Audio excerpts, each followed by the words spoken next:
It feels really kind of good. Actually, it feels great. It's very humbling. I mean, there's some amazing names there. It's very humbling. I'm incredibly flattered, and it's genuinely kind of took me by surprise. First of all, I have to say, I think the minute you think you're any good at anything, you're probably dead in the water. But I do think I'm probably more gobby than your average property investor. And I think the fact I've been invested in all sorts of, not just property, but businesses, some related to property, some not, has given me a different perspective. And I like to talk about it. And I think in our industry, we're probably not very good at putting our heads above the parapet. I think we're very good at talking to government, but we're not very good at talking to sort of the court of public opinion that think entrepreneurship and business, and especially property people, are sort of stuck in this archaic world of feudal property ownership, whereas actually we are the biggest asset class on the planet. We do amazing things, and we employ millions of people, literally millions of people, but no one really talks about it.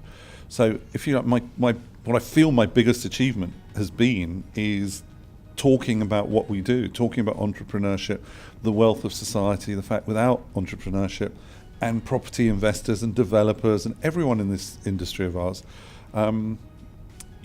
just talking about it, I think has been really important for me. So I'm very proud of that. As an industry, we face so many different headwinds. And it's not just a political commentary I'm making. I mean, although I do think that the Marxist sort of Labour Party, as it stands at the moment, is scary in terms of the implications for our industry, because I just think they're financially illiterate. I think they're very well-meaning, but they are financially illiterate, have no idea what we do. On the other hand, I think the Conservative Party equally has provided enormous challenges, not least of all for the frictional costs of SDLT. I think that property is at the sort of the bottom of the pile when people look at when people look at what's easy pickings. Property is sort of there, and we have to elevate that. So the challenges are not Brexit for me, because I think in the long term, and I've said this for a very long time, I think that Brexit will unleash some serious intellectual energy that has drifted towards the lowest common denominator, which has been Europe, which I think is moribund. You have to look east. If you want to see where the growth is, you have to look east. I think Europe, including the UK, is like moribund. I think dislocation will be painful in the short term. I don't consider Brexit to be the challenge.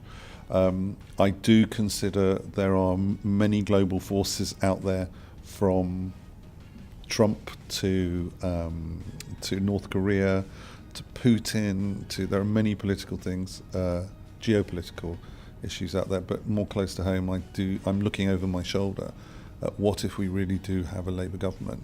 And I have nothing against the Labour government. I have everything against the current opposition. So the first rule is never think you're any good, because the minute you do, you're finished. And the second one is, if you believe in something passionately, talk about it. Don't be shy. And it really doesn't matter whether that's in business or personally. I think how many relationships fail because of lack of communication. Business is the same thing. If you can't talk about things and share ideas, then it'll be less successful than if you do.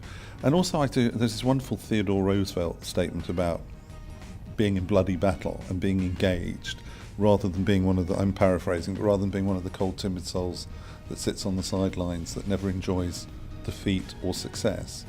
And I just think, be engaged, because we're all leaseholders, there's one freeholder, be engaged in life and really just go for it, and don't be timid.